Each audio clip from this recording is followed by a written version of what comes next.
ശബരിമല സന്നിധാനത്ത് ഭക്തജന തിരക്ക് തുടരുകയാണ്. കഴിഞ്ഞ ദിവസം ദർശനത്തിനെത്തിയത് 82,908 അയ്യപ്പ ഭക്തരാണ്. ജനുവരി 14-നാണ് മകരവിളക്ക്. മകരവിളക്കിന് മുന്നോടിയായി സുരക്ഷാ ക്രമീകരണങ്ങൾ വർദ്ധിപ്പിക്കാനൊരുങ്ങുകയാണ് പോലീസ്. മകരവിളക്ക് മഹോത്സവത്തിന്റെ ഭാഗമായി ശബരിമലയിലെത്തുന്ന ഭക്തജനങ്ങളുടെ എണ്ണം ലക്ഷത്തോടടുക്കുകയാണ്. ഇന്നലെ ദർശനം നടത്തിയത് 82,908 അയ്യപ്പ ഭക്തരാണ്.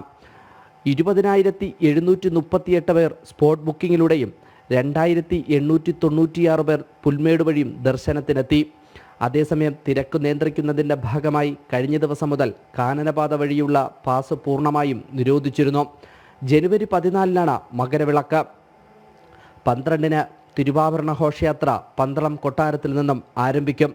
തിരുവാഭരണ ഘോഷയാത്രയുടെയും മകരവിളക്ക് പൂജയുടെയും ഭാഗമായി സുരക്ഷാ ക്രമീകരണങ്ങൾ വർദ്ധിപ്പിക്കുകയാണ് പോലീസ്. തിരക്ക് വർദ്ധിച്ചു വരുന്ന സാഹചര്യത്തിൽ ഭക്തർക്കാവശ്യമായ എല്ലാ ക്രമീകരണങ്ങൾ പൂർത്തീകരിച്ചതായി ദേവസ്വം ബോർഡും വ്യക്തമാക്കി. ജനം സന്നിധാനം.